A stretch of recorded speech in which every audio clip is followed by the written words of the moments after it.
demonstrate the output of effects, I have rigged 40 lights in a straight line above a stage. To begin with, I'm going to put all 40 lights into a bump. Now you can see all 40 lights are running together, doing the same thing. I can of course change the waveform. This is a ramp. You see ramping down and snapping on, or ramping the other direction, ramping up and snapping off.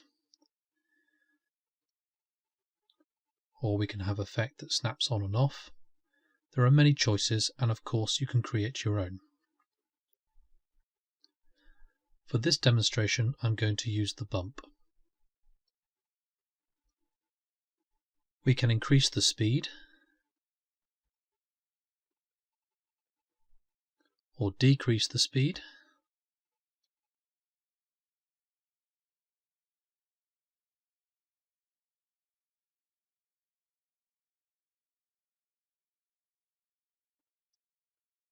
We can play with the low and high value.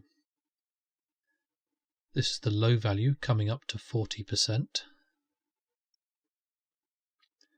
And now I'll bring down the high value to 60%.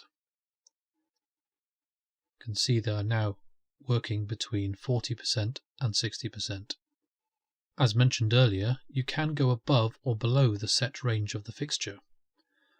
For example, I'm going to set the high value to 200%. You can see now that the fixture goes to 100% and stays there for some time while the waveform goes up to 200 and back down again. I'm now going to play with the phase. I'm going to set the first half of the fixtures to 0 and the second half to 180. This creates this effect, the first half at 0 phase, the second half at 180.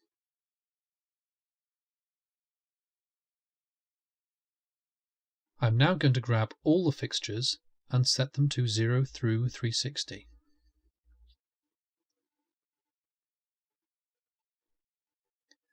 You can see here that they are going through a full range of 0 through 360. As mentioned earlier, this can cause a problem. The first and last fixture are doing the same thing. So this time I shall use the console's own settings, the button marked 0 through 360, and press that. In this particular effect, it makes little difference on stage, but there are some effects where this will be visible, and it's a useful trick to know. You can use the phase to create different effects. For example, this is 0 through 90. This is 0 through 180. You can see as you increase the number, the fixtures become slightly more out of phase with each other. You can also go above 360. For example, this is 0 through 720. I'm now going to play with the width control.